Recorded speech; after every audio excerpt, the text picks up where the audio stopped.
Он войдет в историю как один из самых видных политических деятелей. Слава Богу, что в жизни нашего народа был такой человек, и он и есть, потому что смертей нет. И я думаю, что будет идти время, и его личность, калибр этой личности будет представляться все более и более значительным. Как бы его наследники политические к нему не относились. Может быть, все грехи Абхазии он взял на себя. Всевышний прислал нам его как спасителя Владислава Григорьевича Ардзинба. История его жизни могла сложиться по-другому. Он мог так и остаться просто ученым с мировым именем, преподавать за рубежом, мог покинуть свою родину навсегда. Он мог жить долго. Судьба распорядилась иначе.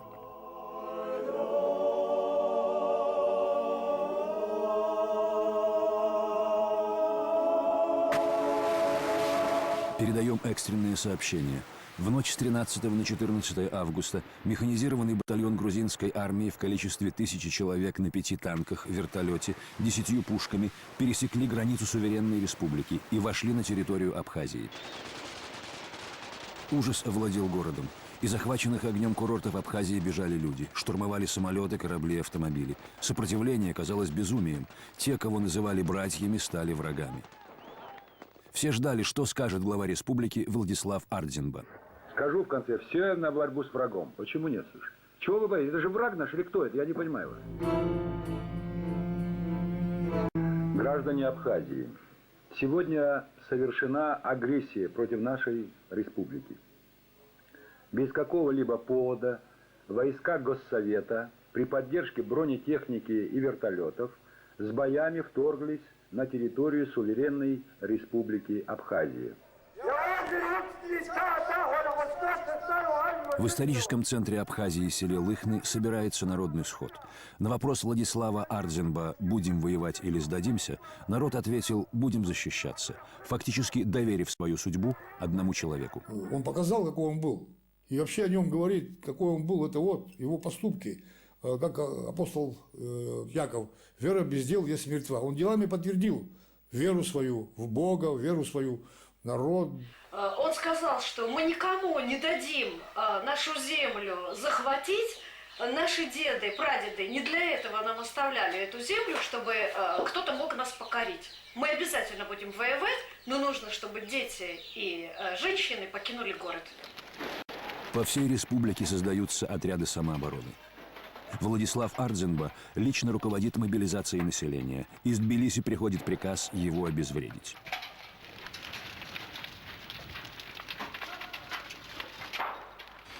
Мы были в Верховном Совете. Задание было нас взять живыми, которые, наверное, показывали. И устроить Нюрнберг. Да. Первое лицо государства, он мог вполне отсидеться в кабинете. Должность позволяла. Но как только поступает информация, что грузинские танки вот-вот войдут в Сухум, Владислав Ардзинба отправляется к въезду в город на передовую. Я начал настаивать, чтобы он бронежилет одел, и он отказался. Ты что, вот как Звятган Сохурде, хочешь мне бункер загнать, что ли, чтобы я сидел в бункере и руководил, что ли? Говорит, пойдем вместе все встанем. Я вообще думала, все, мы здесь завязнем, и война, мы пропадем. А мои дети и все их друзья говорили, нет, с нами Ардзинба. Он впереди стоит там, на Красном мосту. Мама, как же, говорит, мы туда не пойдем? Мы еле-еле его упросили, чтобы он ушел в воинскую часть, и оттуда связь была с Москвой. Искали связь, чтобы позвонить в Москву. Владислав Григорьевич хотел Ельцину позвонить, но как бы он ни пытался, каждый раз в Москве Коржаков и там помощники отвечали, он занят, чуть попозже перезвонит. Кто-то мне говорил, что якобы начальник президентской охраны Коржаков, которого я хорошо знал еще со времен Нового Огарева, говорил впоследствии грузинским представителям, что Ардзинба 14 августа пытался связаться с Ельциным, а я сделал все, чтобы он не сумел с ним поговорить. Действительно, я звонил, а мне говорили, что мы не можем его побеспокоить. В это время в Сухум вошли войска Госсовета Грузии, укомплектованные в том числе и наемниками, и бывшими уголовниками. Они пошли грабить. Сухум город богатый был. Вот они как попали в него, и они начали грабить. И убивать. В городе начались расправы по черным спискам. Грузинские боевики убивали не только солдат, но и стариков, женщин, детей. По сухумскому телевидению транслирует заявление полковника Каркарашвили, командующего войсками Госсовета. Могу сразу заверить этим сепаратистам, что если из наших численности погибнет 100 тысяч грузинов, то из ваших погибнут все 97 тысяч. Когда началась война, мы столкнулись, конечно, с значительно превосходящими силами противника. Грузинские войска насчитывали около 2000 человек, несколько десятков единиц бронетехники и артиллерийских установок. По трассе то и дело подходили новые колонны с подкреплением. С абхазской стороны насчитывалось несколько десятков автоматов, охотничьи ружья и металлические прутья против танков. В нашей ситуации, чтобы абхазскому народу говорить, что мы победим, это было, надо быть сказочником. Он говорил, мы победим. Вот если посмотреть на кадры его первых, буквально первые кадры, да, мы победим, они будут бежать отсюда. Коварство и несправедливость случившегося были очевидны. На защиту Родины стали съезжаться абхазы, разбросанные по всему миру.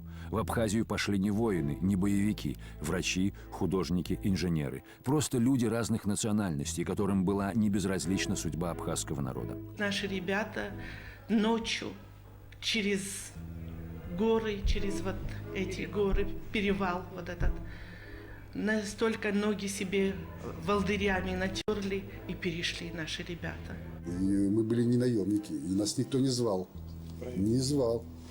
Мы были не наемники, и нас никто не сказал, приезжайте, воюйте за нас. Нет. Мы сказали, что народ уничтожает, чтобы нас звали. Вот именно, что добровольцы так сами и приехали. Нас никто не звал. Абхазия это была как Испания. Здесь интербригады воевали, все здесь. Здесь все воевали. Русских здесь воевало очень много. Здесь даже был один с Якутии был. Очень много было ленинградцев, казаков, кубанских, донских казаков было много очень. Блицкриг не получился. Через 2 недели после начала войны Борис Ельцин обратился к воюющим сторонам с предложением провести переговоры в Москве. Грузинская сторона встречу оттягивала. Борис Ельцин настаивал. В итоге переговоры назначили на 3 сентября.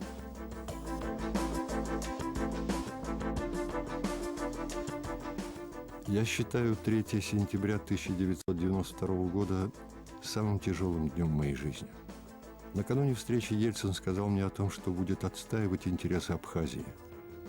Однако все произошло по-другому. Очень сильное было влияние шеварднадзе. Вот это грузинское лобби, все это было. Главного вопроса о выводе грузинских войск с территории Абхазии не решали. Зато осудили добровольцев, которые пришли к нам на помощь. Чисто по-человечески я не мог поставить подпись под таким документом. Борис Николаевич тоже, у него не было позиции, что эта территория должна быть дружественной России, все. У него была позиция такая, что хороший Эдуард Амбросьевич человек, все. Надо помочь ему или что. Все знали взрывной характер Ельцина. Я опасался, что он скажет, Ардзинба хочет продолжения войны. После этого нас бы убивали. Я настоял, чтобы убрали пункт, осуждающий добровольцев. В итоге нам ничего не оставалось, как подписать документ, но сделать все по-своему. В принципе, тогда могло по-разному все закончиться. Но он переломился, он дезавуировал вот эти переговоры своим интервью после переговоров. Самое главное, конечно, чтобы военные противостояния прекратить, перестрелку всю прекратить.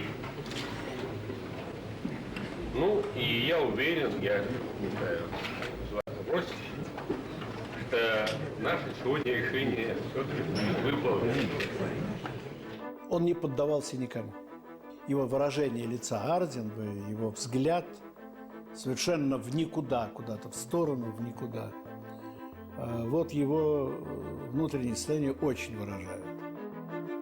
Помните, что показывали Ельцин, он еще и Варнадзе, когда руки пытаются. Вот он что сказал? Он же самые главные слова сказал, что мы надеемся, Борис Николаевич, на вас, на Россию, что все равно нашел в себе силы. Но я должен сказать, что прежде всего, что тоже подписал этот документ, подписал его в силу того обстоятельства, что на территории Абхазии осуществляется геноцид абхазского народа, изгоняются оттуда десятки тысяч людей, русских, армян, греков, произведены огромные разрушения на территории республики. Это колоссальный ущерб, и мы стоим перед лицом того, что наш народ будет, может быть, полностью истреблен. Владислав Ардзинба возвращается домой. Переговоры дали возможность небольшой передышки, но было все равно тревожно. Главное, чтобы конфликт не перерос в затяжную межэтническую резню. Горжусь в буквальном смысле этого слова тем, что вот на той территории, которая контролируется законными органами власти Абхазии, есть и грузинские села, есть дома, в которых живут грузины, есть люди конкретные. Вот. Не сожжено и не подожжено ни одно село, не уничтожен ни один дом. И в отличие не захвачены заложники. Практически все люди, которые грузинской национальности, вот с территории Гудаурского района, которые хотели уехать, мы предоставили им такую возможность, и они могли уехать. Худшие опасения подтвердились. Грузинская сторона возобновила огонь. Положение Абхазии казалось безнадежным. Владислав Ардзинба пытается достучаться до мирового сообщества. И все эти силы, все эти вооруженные силы, которые находятся, вооружение, которое находится в руках грузинских формирований, оно передано им Закавказским военным округом. Вы представляете, что такое Закавказский военный округ? Я служил там. Это округ, который противостоял блоку НАТО. Неравенство сил становится все более очевидным. В городах и селах Абхазии жители сдают все ценное, чтобы обменять на оружие. Мужчины продолжают уходить в ополчение.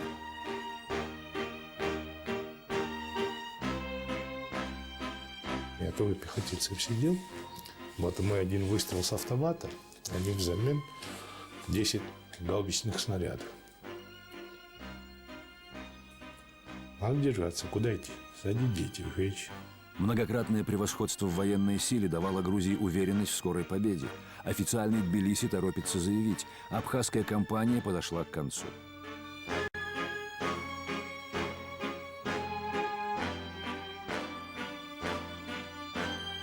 Переломить ход истории, распутать клубок боли, слез и отчаяния предстояло не опытному полководцу, а сугубо мирному человеку, доктору исторических наук Владиславу Ардзинба.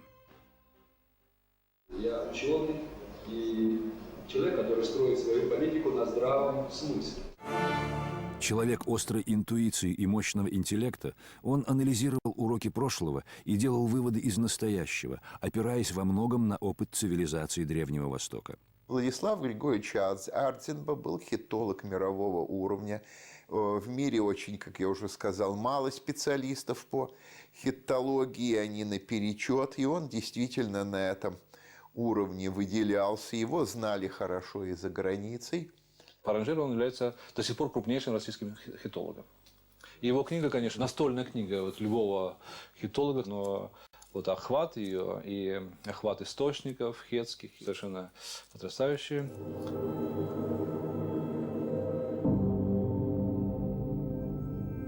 Первоначальное, древнее, языческое всегда интересовало Владислава Ардзинба как ученого.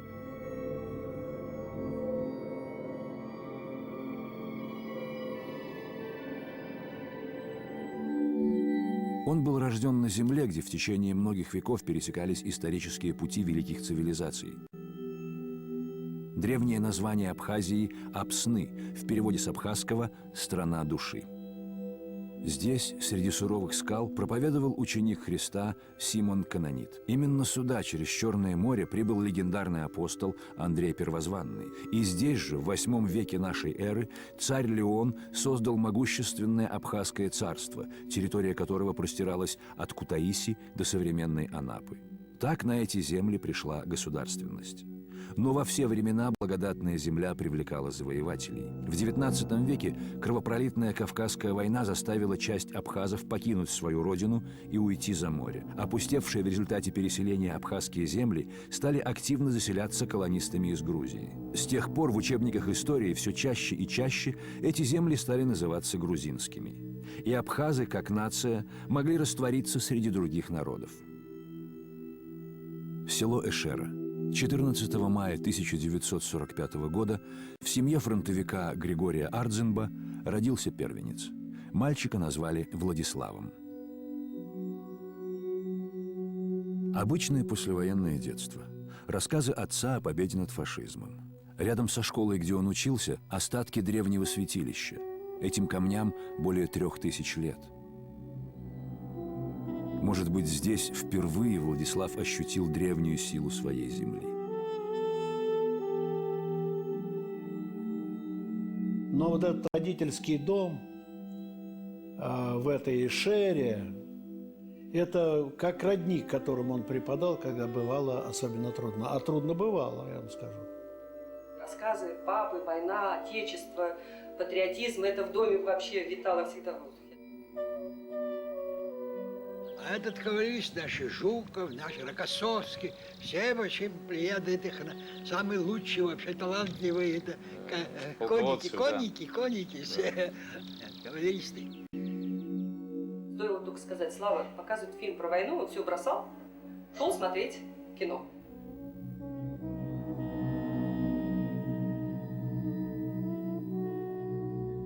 Знаешь, когда в кино показывают, то хочется похож на него. Или вот парады, военные парады на Красной площади. От и до. Все это смотрел. И, наверное, его вдохновлял сам факт, что страна, в которой он живет, обладает таким оружием, которое может его защитить. Вот такая была логика. Учеба в Сухумском педагогическом институте. Первые самостоятельные труды по истории. Поступление в Московскую аспирантуру Института востоковедения. Стремительное движение вперед. Владислав обнаруживает дар к древним языкам.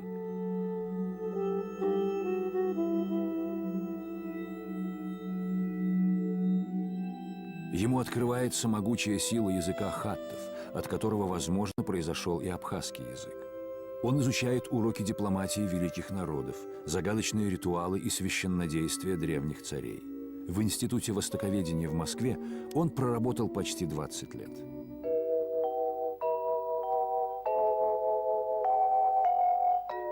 Осенью 1988 года доктору наук Владиславу Ардзенба предлагают возглавить научно-исследовательский институт истории, языка и литературы на его родине в Сухуме. И вот им стали названивать, а не приехать бы тебе, а вот возглавить институт. Он долго-долго думал. Он уже доктор, он был заведующий сектором Древнего Востока у тебя в Институте востоковедения. Уже как-то все сложилось. Так что у него вот таких личных проблем или вот проблем, связанных с его работой, не было, чтобы приехать в Абхазию. С другой стороны, уже к этому времени появились признаки возможного распада государства. И могла возникнуть ситуация, когда мы один на один окажемся с грузинами.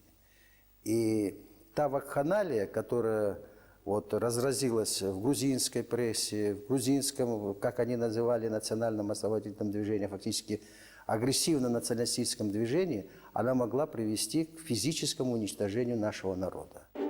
Работа на посту директора института была недолгой. Владислав Ардзенба привлек к себе внимание как общественный и политический деятель. Его выдвигают в Верховный Совет СССР депутатом от Абхазии.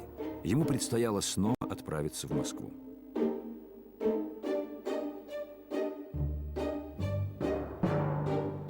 Это была эпоха перестройки, эпоха перемен, эпоха романтиков, верящих в то, что можно исправить ошибки прошлого.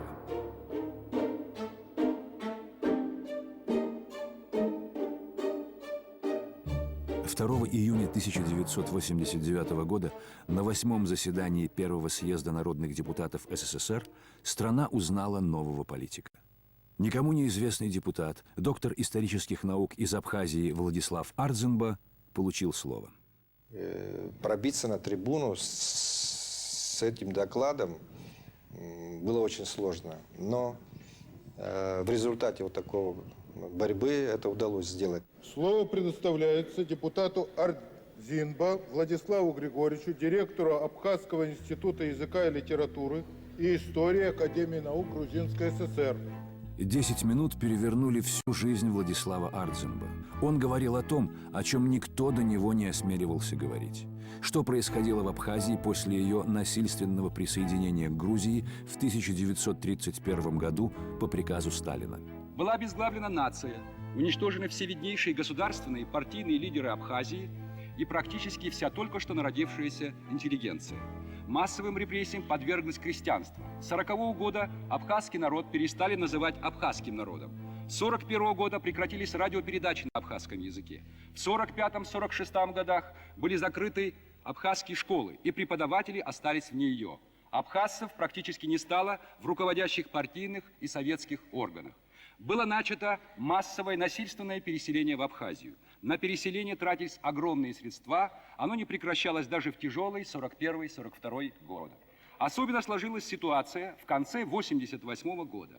На митингах в Тбилиси звучали призывы о ликвидации и так урезанной абхазской автономии. Одно из неформальных обществ разработало специальную программу борьбы против абхазского народа и его культурных институтов. По-моему, не было ни одного человека, который в тот день знаменательно не сидел у телевизора и затаив дыхание не слушал выступления Владислава Ардзинба на этом съезде народных депутатов СССР. Это, конечно, была такая бомба. Через год Владислава Ардзинба избирают председателем Верховного Совета Абхазии. Мне очень не хотелось бросать свою любимую науку, бросать Верховный Совет, где я уже научился работать. Вдруг я впервые понял, что могу потерять свободу, взвалив на себя такой груз ответственности. Но будущее моей Родины тоже очень волновало меня. Представляете себе весь ужас нашего положения, когда страна будет называться Автономная Республика Абхазия, а в ней ни голоса абхазского, ни духа абхазского, ни слова абхазского не будет. Он появился здесь такой яркий, знаете, вот абхазский орел. Орел, вот орел. Бывшие московские коллеги-ученые гордились своим собратом по науке.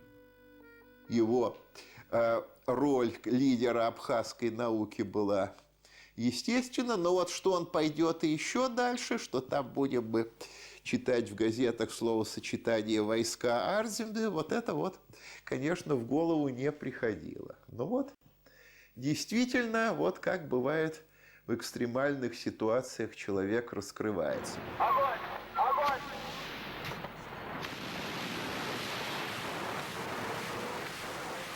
Может, это и была судьба, голос который он услышал.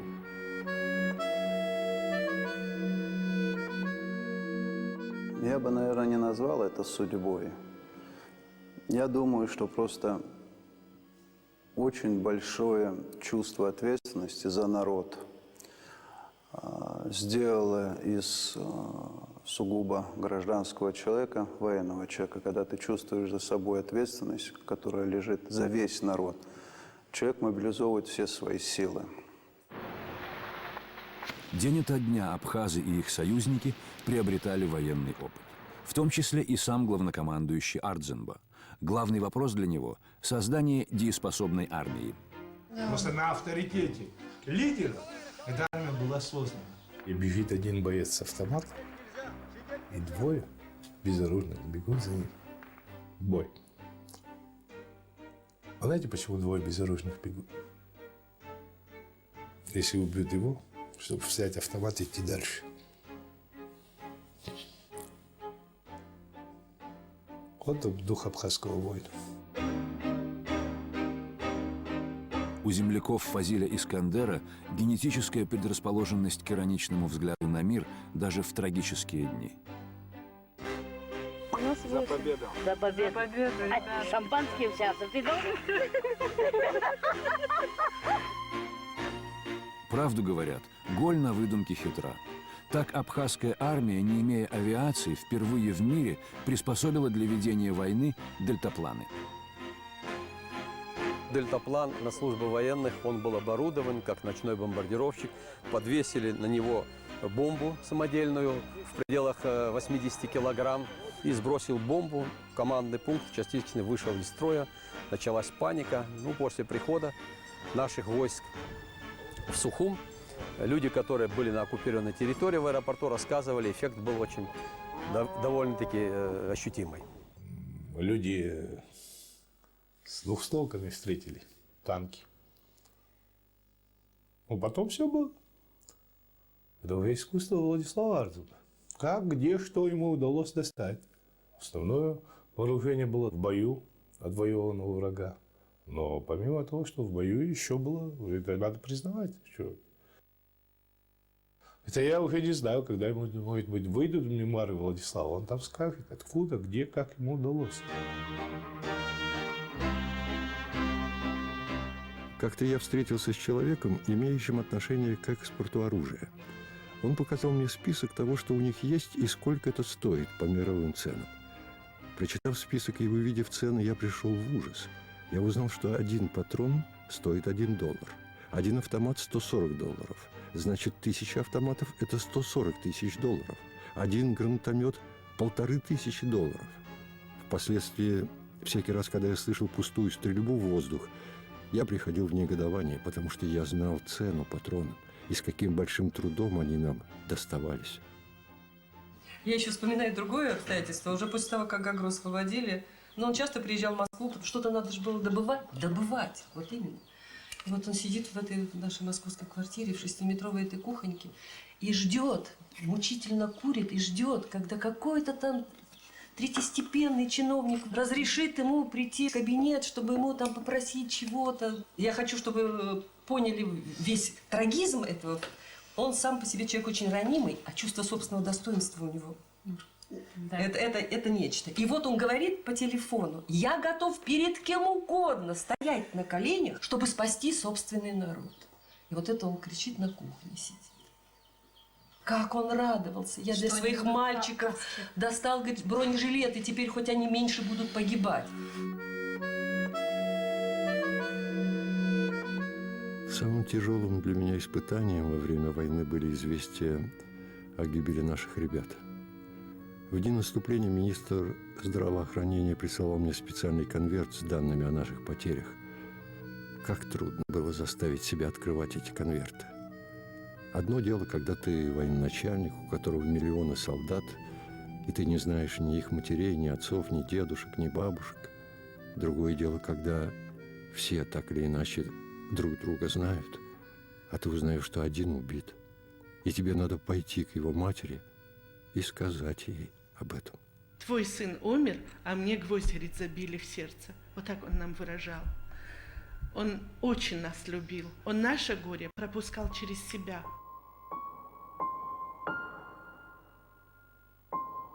Владислав Григорьевич нам в глаза смотреть стеснялся. Он не мог смотреть вот так прямо в глаза всегда, как будто он чувствовал себя виноватым, с опущенной. Вот я никогда это не забуду, пока я буду жива. Смерть каждого мальчика стрелами вонзались в его грудь. Он действительно это переживал. А потом он скажет, что у истоков нашей победы стояли героические матери.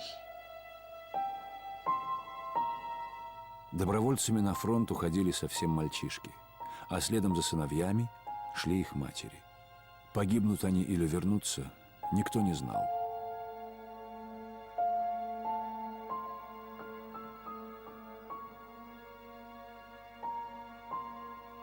Его в плен взяли моего, когда Шромское наступление было. Его в плен взяли, расчленили.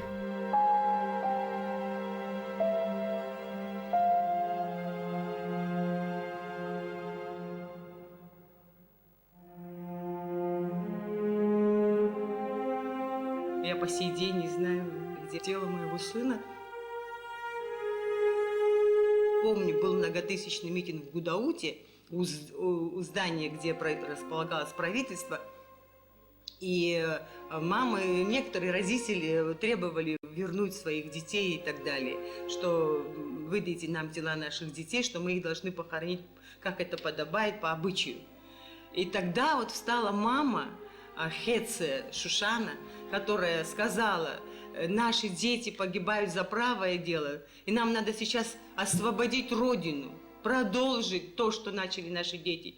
И потом уже их похороним мы с почестями, и вообще они лежат на нашей земле. Там тоже наша земля, и мы обязаны во что бы то ни стало ее освободить.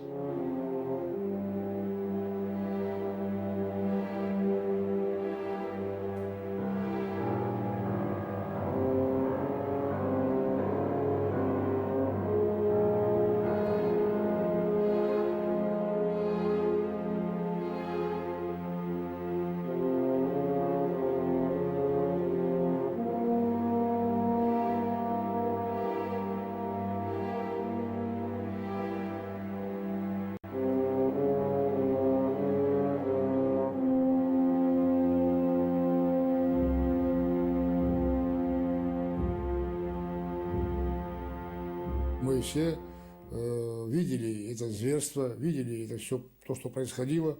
Я видел, как пленных отдавали нам, расстрелянных, буквально теплые они еще, а мы живых.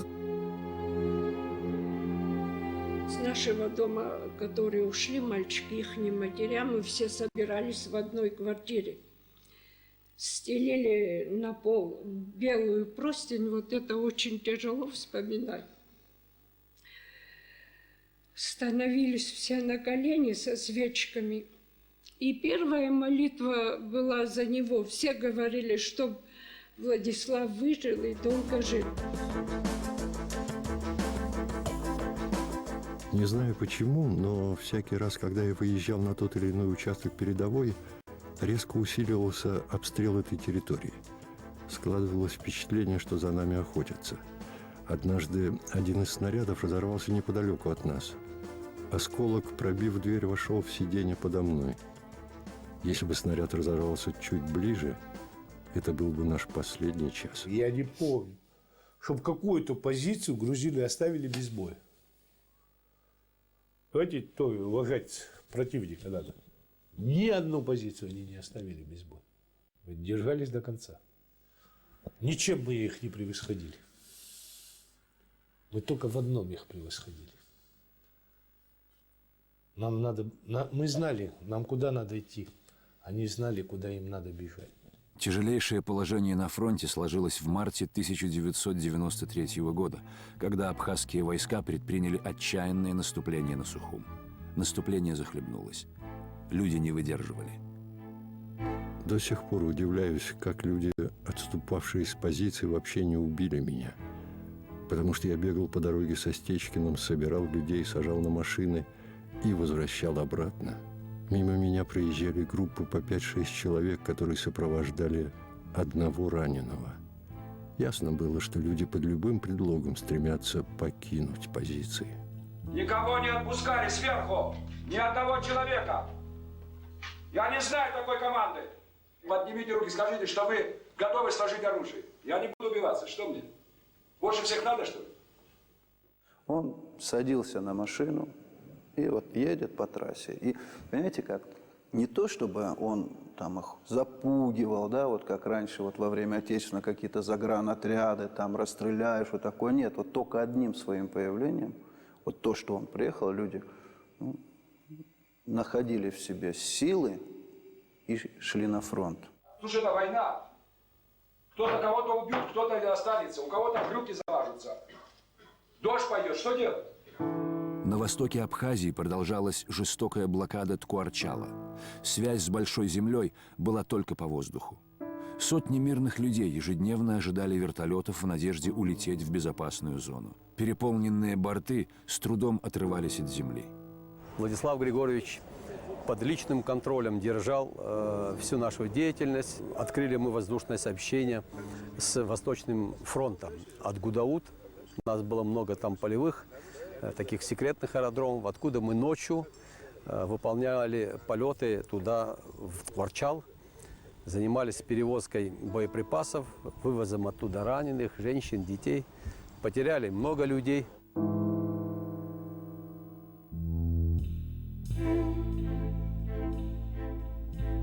Черным днем в истории этой войны стало варварское уничтожение вертолета, летевшего из окружения. В нем заживо сгорело 60 женщин и детей.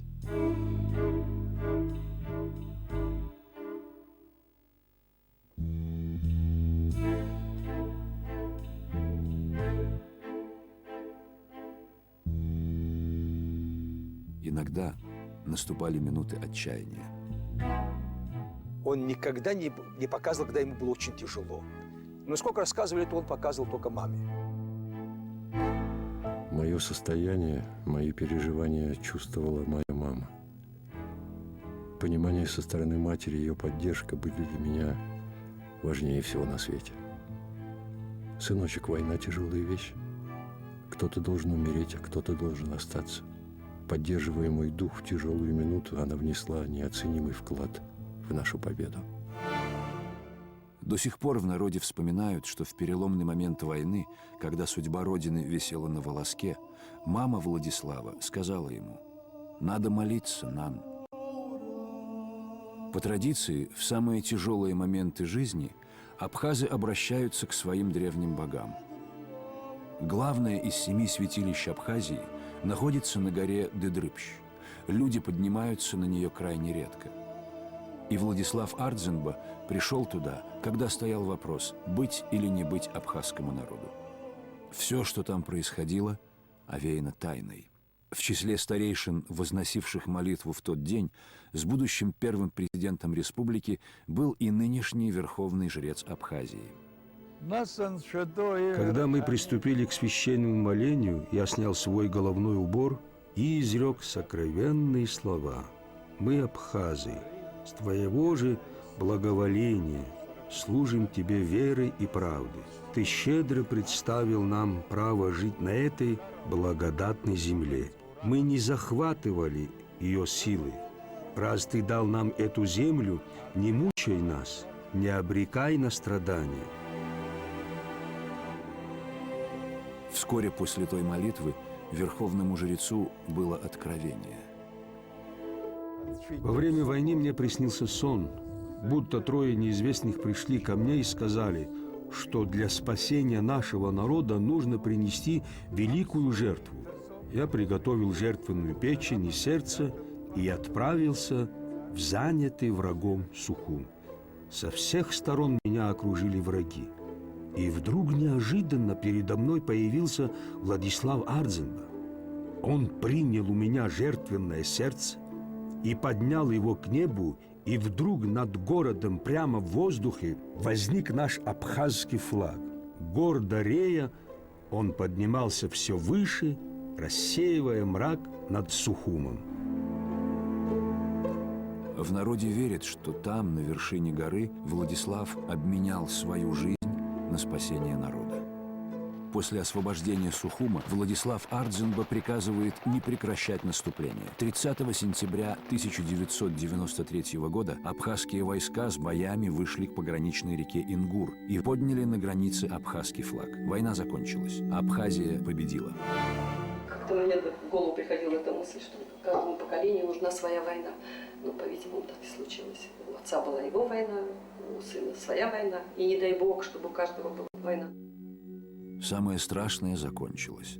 Самое тяжелое началось. От Владислава Ардзинба опять ждали чуда – накормить, одеть. Страна в разрухе, казна разграблена. Что сказать своим боевым соратникам, с которыми теперь предстояло строить мирную жизнь? Он собирал командиров подразделений, бригад, там, вот так. Старики, ну давайте, вот мы как бы все вместе выиграли войну, давайте, вот теперь надо что-то делать. Думаю, что нам необходима мобилизация всех здоровых сил нашего общества для того, чтобы реализовать результаты военной победы, одержанной нашим народом. Базовые позиции, которые формируют демократическое государство, были созданы по Владиславе Ардзинбе, несомненно. У нас же был герб и флаг, правильно? Мы приняли 2, а гимна не было. А насчет гимна, это же целая история. Это было предметом особой гордости его. Он так переживал, он приносил домой, заставлял всех слушать. Какой он кайф от этого получал. И сколько он разных людей приглашал. Ему все хотелось найти еще новые уши для того, чтобы кто-то это услышал и порадовался вместе с ним, понимаете? И Пастухов как-то приехал, и он уже окончательный вариант ему дал послушать. Как видит. Это великий был гимн, обратно пропорционален Абхазии. Но это была величественная музыка. Пастухов, послушай, звучит аж как на 2 Китая. Наверное, он был единственным президентом в мире, который сам пахал землю, подавая пример другим. Дух абхазского народа, его сила в моральном кодексе абхазов Апсуара, неразрывно связанным с родной землей.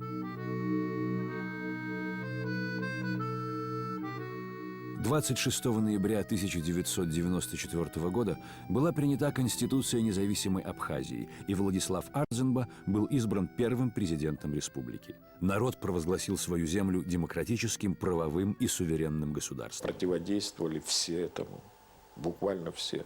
Но он пошел на это. Было давление, страшное давление.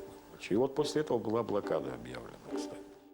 Ну, в поисках политического урегулирования и какого-то давления на них была придумана эта блокада. Хотя все понимали, и в Москве, но мы-то в МИДе уже давно знали, что никакая блокада результата, который, кажется, она должна принести, никогда не приносит. Нам объявили очень жесткую блокаду. Это, конечно, было тяжелое время, потому что обычно после таких разрушительных, катастрофических каких-то явлений весь мир протягивает руку помощи и прочее. А здесь нас взяли в такие тиски, что ни один человек не мог перейти границу с Россией. Отключили электричество, которое шло из России, потому что вся эта система была разрушена, и из Ингурской гидроэлектростанции не было электрического снабжения, потому что все провода были оборваны, все столбы повалены. Это практически было невозможно. Но все это мы восстановили.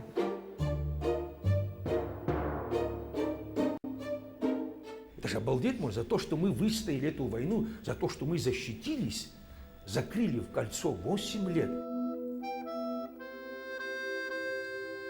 Парадокс, но именно тогда в Абхазии чувствовалась удивительная свобода, начало новой жизни.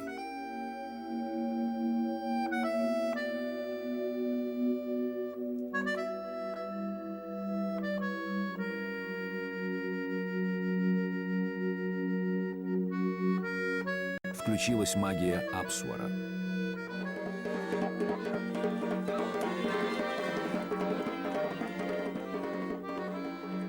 Земля заговорила.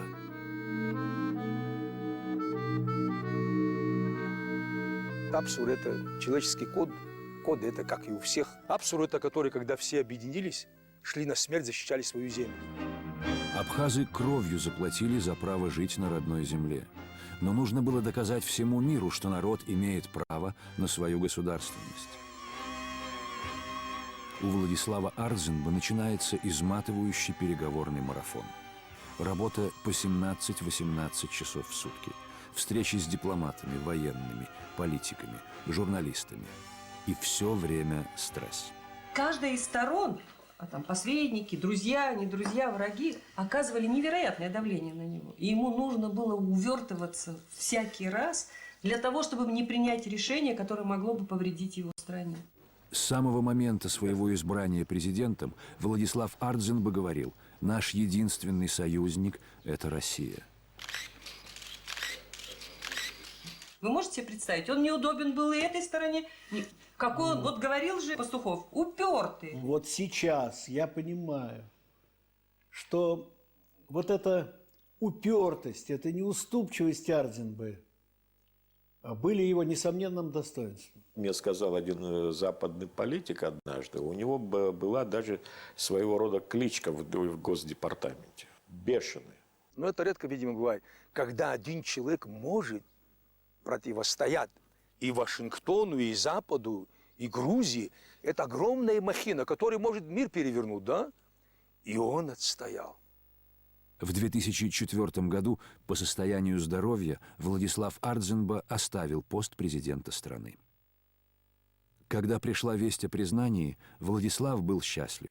И пусть у власти стояли его политические наследники, но то, к чему он вел народ, произошло. Руководствуясь положениями Устава ООН, Декларацией 1970 года о принципах международного права, касающихся дружественных отношений между государствами, Хельсинским заключительным актом СБСЕ 1975 года, другими основополагающими международными документами, я подписал указы о признании Российской Федерации независимости Южной Осетии и независимости Абхазии.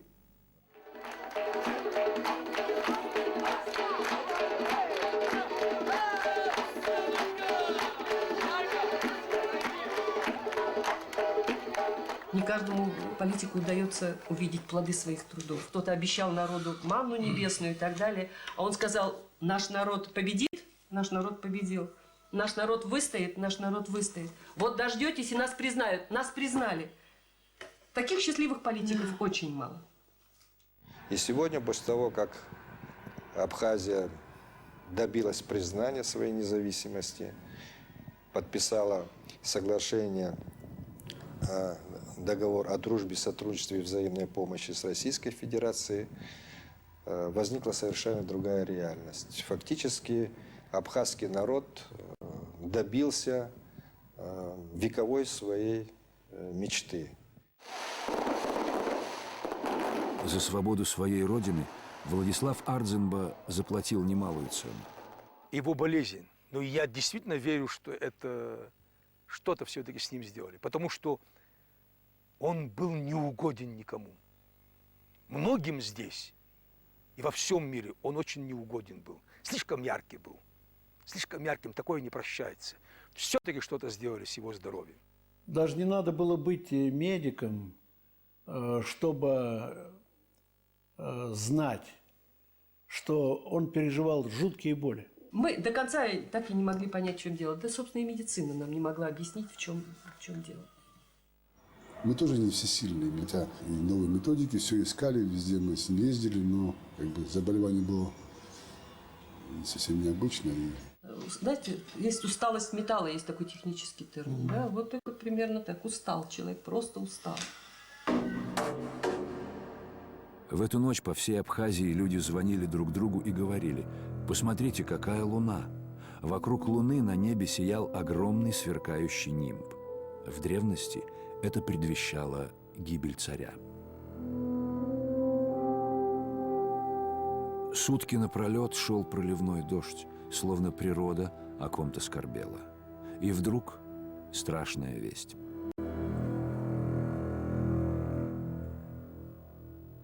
Ардзинба умер, наш президент.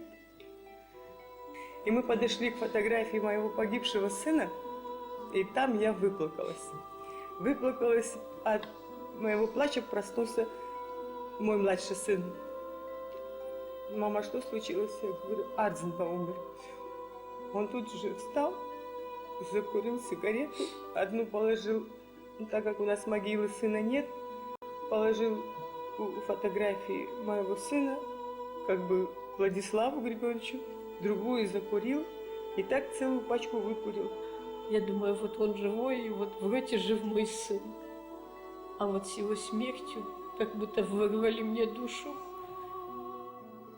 День прощания с Владиславом. Его провожал весь народ.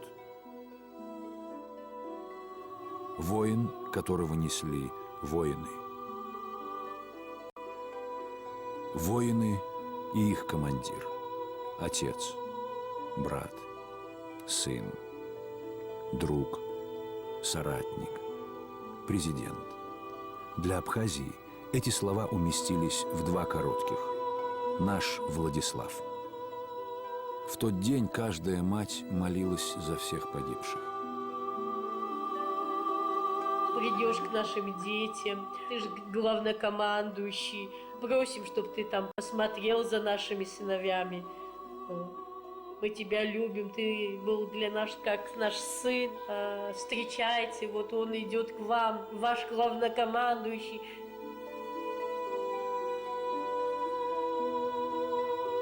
Встречайте, вот он идет к вам, ваш главнокомандующий. Люди похоронили его руками, каждый шел и сыпал.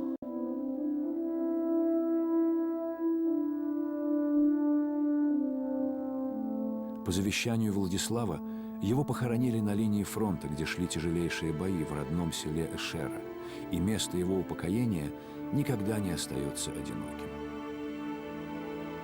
У абхазов много связано с именем Владислава. Даже смерть Владислава сумела еще раз нас заставить всех объединиться. Только поклясться за собственный народ. Взять все хорошее на себя и все, что плохое, тоже на себя. За друга отдать жизнь – это подвиг, а за родину отдать жизнь – это величайшее. Он отдал свою жизнь за эту нашу родину.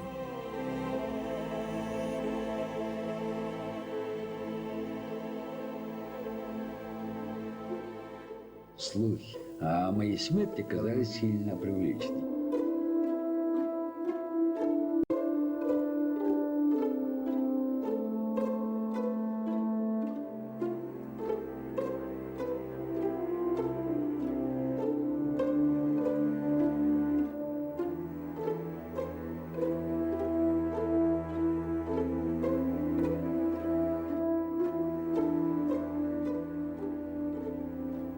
А знаете, что он однажды сказал? «Иногда я вижу себя парящим орлом над всей Абхазией, и она вся цветет».